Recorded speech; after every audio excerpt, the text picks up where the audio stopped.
जय हिंद बच्चों। आइए बात करते हैं फ्यूचर परफेक्ट कंटिन्यूअस टेंस के बारे में।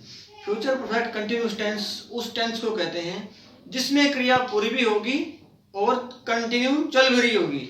हर वो टेंस जिसमें क्रिया पूरी चल रही हो, क्रिया पूरी भी हो रही हो और लगातार भी चल रही हो, उस टेंस को हम परफेक्ट कंटिन्यूअस टेंस कहते हैं।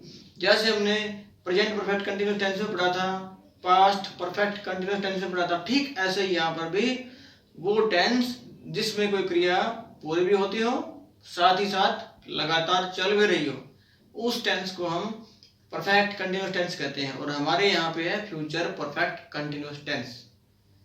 इसकी पहचान देखिए, हिंदी वाक्यों के अंत में अगर से रहा होगा, से रहे होंगे, से रही होगी, से रहा हूंगा या से रही होंगी, इस तरह के अगर शब्द आए तो समझ लीजिए वो फ्यूचर परफेक्ट कंटिन्यूअस टेंस का पार्ट है, एग्जाम्पल है। हेल्पिंग वर्ब देखिए, शैल हैव बीन और विल हैव बीन, दो हेल्पिंग वर्ब लगती हैं, लेकिन मैंने पहले भी बताया था आपको perfect tense, future perfect tense, future continuous tense, future indefinite tense के फ्यूचर टेंस में मॉडर्न इंग्लिश के हिसाब से अगर हम शैल की जगह पे विल को यूज करेंगे तो वो सही माना जाएगा, वो बिल्कुल करेक्ट, ठीक है। शैल का प्रयोग हाई लेवल के कॉम्पिटिटिव एग्जाम्स में आजकल होता है। कुछ लोग शैल का इस्तेमाल भी करते हैं, लेकिन अगर हम फ्यूचर टेंस में शैल की जगह पे विल को यूज करें तो वो ठीक ही माना जाएगा। इसलिए हम यहाँ पे शैल हैव बीन को छोड़ेंगे, विल हैव बीन का इस्तेमाल करेंगे। हेल्पिंग वर्ब तो हमारी हो गई। अब वर्ब की फॉर्म देखिए, वर्ब की फर्स्ट फॉर्म के साथ आईएनजी का इस्तेमाल होता है। इसके अलावा नेगेटिव सेंटेंस और इंटरोगेटिव सेंटेंस में, दोनों ही तरह के सेंटेंस में हर टेंस के अंदर सेम रूल्स हैं। यानी नेगेटिव सेंटेंस आ गया, यानी नकारात्मक वाक्य आ गया जिसमें नहीं हो या ना हो या नोट हो, तो हेल्पिंग वर्ब के साथ नोट जुड़ जाएगा। और अगर इंटरोगेटिव सेंटेंस आ गया, यानी कोई क्वेश्चन पूछ लिया, प्रश्न पूछ लिया, प्रश्नवाचक वाक्य आ गया, तो हम हेल्पिंग वर्ब को सेंटेंस के पहले लिख देंगे। ये हमारे कुछ कॉमन रूल्स हैं, ये छोटी सी टेबल मैंने बनाई है हर टेंस की तरह। और एक बात और ध्यान देने की है कि हर परफेक्ट कंटिन्यूअस टेंस में, चाहे वो प्रेजेंट परफेक्ट कंटिन्यूअस टेंस हो, पास्ट परफेक्ट कंटिन्यूअस टेंस हो या फिर फ्यूचर परफेक्ट कंटिन्यूअस टेंस हो, हर परफेक्ट कंटिन्यूअस टेंस में अगर टाइम फिक्स हो तो हम सिंस यूज करेंगे, टाइम फिक्स ना हो तो हम फॉर लिखेंगे। टाइम फिक्स का मतलब है जिस वाक्य में कुछ स्पेसिफिक टाइम बताया गया हो, जब टाइम पक्का बता दिया गया हो कि इतने बजे से या इस दिन से या इस महीने से या इस साल से, ये बता दिया जाए तो हम उसको कहते हैं टाइम फिक्स, तब हम लिखेंगे सिंस। अगर टाइम फिक्स ना हो, 2 घंटे 3 घंटे से 2 दिन 4 दिन, 2 हफ्ते 1 हफ्ता, 2 महीने 3 महीने, 4 साल 5 साल ऐसे आए, पता ना चलेगा कितना, तो हम लिखेंगे फॉर को। देखिए पहले हम एग्जांपल लेते हैं, राम 2 बजे से पढ़ रहा होगा। सबसे पहले पहचानना होता है से रहा होगा, यहाँ पे आया हुआ है तो हमने पहचान लिया ये फ्यूचर परफेक्ट कंटिन्यूअस टेंस है। अब से रहा होगा आ गया। अब देखिए हमारे यहाँ पे वर्ब क्या है, वर्ब है पढ़ना, है क्रिया। रूल क्या है, वर्ब की फर्स्ट फॉर्म के साथ हम लगाएंगे आईएनजी। हेल्पिंग वर्ब क्या है हमारी, विल हैव बीन, जिसको हम यूज करेंगे। अब टाइम देखिए 2 बजे से, टाइम यहाँ पे फिक्स कर दिया, 2 बजे से वो पढ़ रहा होगा। अगर वो पढ़ रहा है तो 2 बजे से पढ़ रहा होगा, टाइम फिक्स है। टाइम फिक्स है तो हम क्या करेंगे, सिंस को यूज करेंगे। तो हम क्या लिखेंगे, सबसे पहले Ram, helping verb will have been, Ram will have been, read हमारी फर्स्ट फॉर्म है, फर्स्ट फॉर्म के साथ आईएनजी। अब टाइम फिक्स है तो लिखेंगे हम सिंस, कितने बजे से, 2 बजे से, 2 o'clock, 2 o'clock, Ram will have been reading since 2 o'clock, time fix है तो सिंस। अब देखिए राम 2 बजे से नहीं पढ़ रहा होगा, से रहा होगा आ गया, यानी ये फ्यूचर परफेक्ट कंटिन्यूअस टेंस का एग्जांपल है। अब हमने पहचान लिया कि टेंस कौन सा है, तो उसी के रूल फॉलो करेंगे। फर्स्ट फॉर्म के साथ ING, helping verb will have been. अब यहाँ पे नहीं हमने इसी सेंटेंस में जोड़ दिया, यानी इसी को नेगेटिव सेंटेंस बना दिया। नेगेटिव सेंटेंस का मतलब है कि हेल्पिंग वर्ब के साथ नोट को जोड़ देना है। विल हैव बीन के साथ हम नोट जोड़ेंगे। और विल हैव बीन में जब हम नॉट जोड़ेंगे तो क्या लिखेंगे, विल नॉट हैव बीन। अब देखिए पहले हम जैसे सेंटेंस बनाएंगे इसका, अब देखिए इसमें टाइम फिक्स है 2 बजे से, इसमें भी टाइम फिक्स है तो हम सिंस का इस्तेमाल करेंगे। क्या लिखेंगे हम, Ram helping verb will have, अब नोट यूज करेंगे, Ram will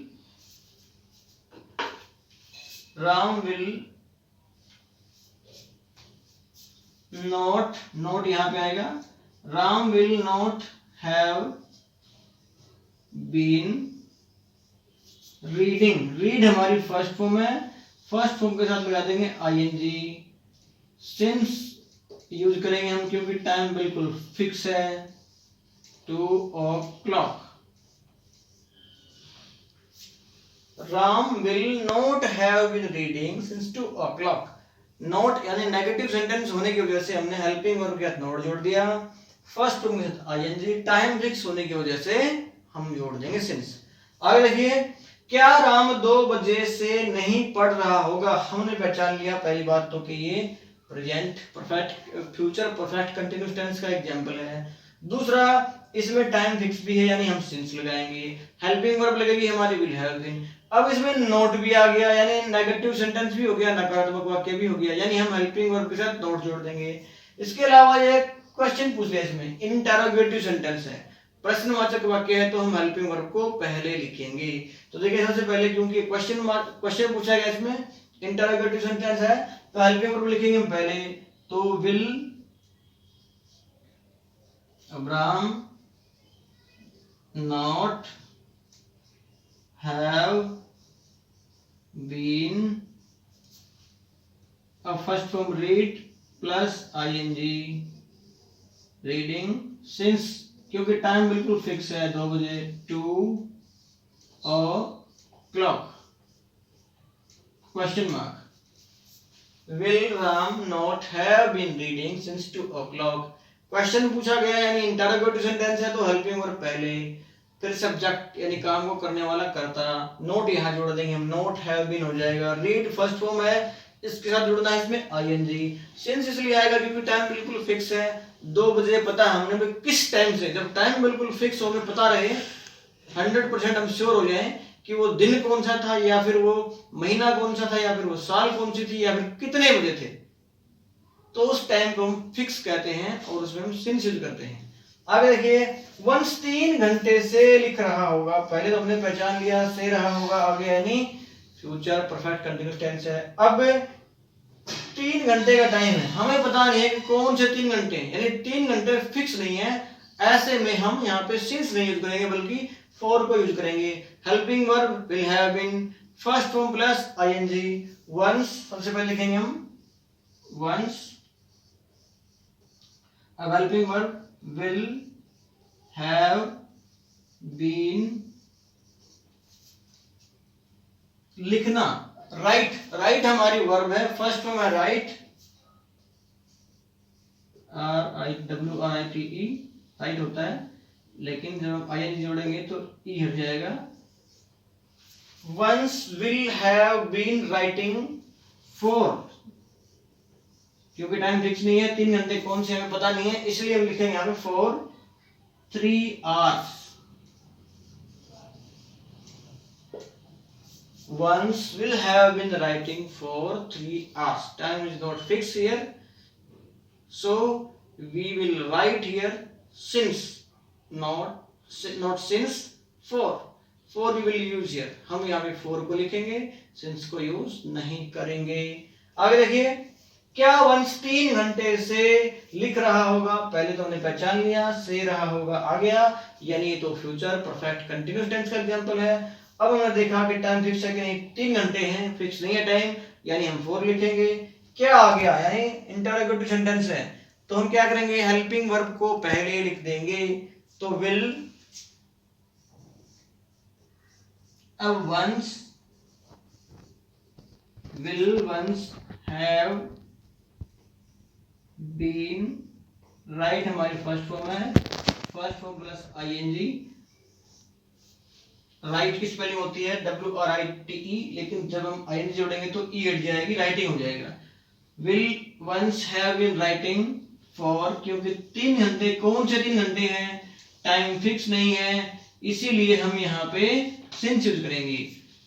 will once have been writing for 3 hours, question mark. ये बात ध्यान देने की है कि टाइम फिक्स नहीं है यहाँ पे, 3 घंटे, कौन से 3 घंटे हैं कुछ पता नहीं चल रहा है, इसलिए हम यहाँ पे फॉर को यूज करेंगे। आगे देखिए, ये 2 सेंटेंस हैं, हर टेंस के अंदर ये चीज डिस्कस हो रही है, हमें इस चीज का थोड़ा पता होना चाहिए कि वो क्वेश्चन वाला सेंटेंस जिस समय आंसर यस और नो में है, हाँ या ना में उत्तर है, तो हम वहां पे हेल्पिंग वर्ब को पहले लिखेंगे।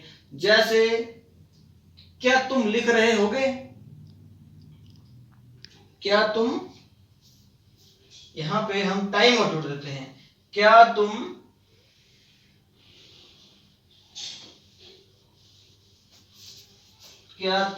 3 घंटे से लिख रहे होगे,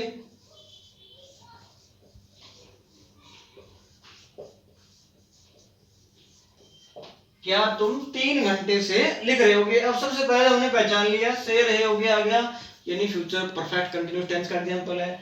दूसरा टाइम आ गया, 3 घंटे का टाइम है, टाइम फिक्स नहीं है, यानी हम फॉर लगाएंगे। अब देखिए, प्रश्न पूछा क्या तुम 3 घंटे से लिख रहे होगे, ऐसे में आंसर क्या आएगा, हाँ या ना, हाँ लिख रहा था या फिर नहीं लिख रहा था।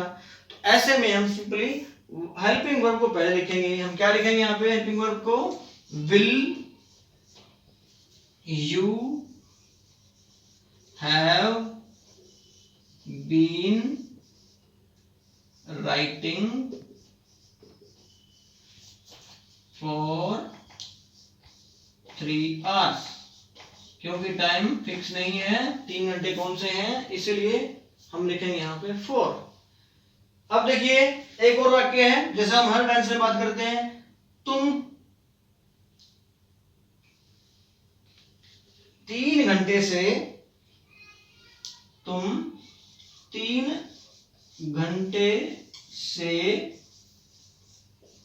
क्या लिख रहे होगे, तुम 3 घंटे से क्या लिख रहे होगे। पहले तो हमने पहचान लिया, से रहे होगे आ गया, नहीं फ्यूचर परफेक्ट कंटीन्यूअस टेंस है। अब टाइम भी आ गया, टाइम फिक्स नहीं है, इसलिए हम फॉर यूज करेंगे। अब जब ये सवाल पूछा तुम 3 घंटे से क्या लिख रहे होगे, ऐसे में जवाब आएगा कोई लेटर, कोई एसे, कोई एक पेज, कोई हेल्पिंग वर्ब, कोई कविता, कोई कहानी, कुछ ना कुछ लिख रहे होंगे। ऐसे में जब इस तरह से में जवाब देना आया तो हम क्या करेंगे, क्वेश्चन वर्ड को पहले लिखेंगे। क्वेश्चन वर्ड मतलब वो शब्द जो क्वेश्चन वाले शब्द होते हैं, जैसे इंग्लिश में व्हेन, हु, वेयर, व्हाट, इस तरह के शब्द। हिंदी में कौन, कब, क्या, कहां। तो देखिए यहाँ पे सीधा उत्तर नहीं आएगा यस और नो में, बल्कि कंप्लीट सेंटेंस में उत्तर आएगा। तो हम यहाँ पे क्वेश्चन वर्ड को यानी व्हाट को, व्हाट मतलब क्या को पहले यूज करेंगे। हम लिखेंगे यहाँ पे व्हाट, अब इसके बाद हेल्पिंग वर्ब यानी will, what will you have been writing for, क्योंकि टाइम फिक्स नहीं है, 3 घंटे कौन से हैं, इसलिए फॉर यूज करेंगे हम। What will you have been writing for 3 hours। तो इस तरह से हम अगर कंटिन्यू प्रैक्टिस करते रहेंगे टेंसेस की, एक पार्ट को लेंगे, 15-15, 20-20 सेंटेंस बनाएंगे और हर रोज कम से कम 15 से 20, उससे भी कम तो कम से कम 10 नई वर्ब की फॉर्म विद मीनिंग के साथ हम याद करेंगे और उन्हीं से उस टेंस को प्रैक्टिस करेंगे, सेंटेंसेस बनाएंगे। तो हमारी इंग्लिश के ऊपर पकड़ धीरे धीरे होती जाएगी, टेंसेस में हम प्रॉपर्ली प्रवेश कर पाएंगे और इंग्लिश में हमारा सेल्फ कॉन्फिडेंस डेवलप होगा और हम आगे इंग्लिश में अच्छे से कदम बढ़ा पाएंगे। तो इसलिए आपको कंटिन्यू क्या करना है, सेल्फ स्टडी करनी है। सेल्फ स्टडी और सेल्फ प्रैक्टिस ही सक्सेस की यानी सफलता की कुंजी है। इस बात का ध्यान रखिए, आपकी सेल्फ स्टडी, आपकी मेहनत आपको सफल बनाएगी। तब तक के लिए आगे फिर मिलते हैं। आज की कक्षा में इतना ही। जय हिंद।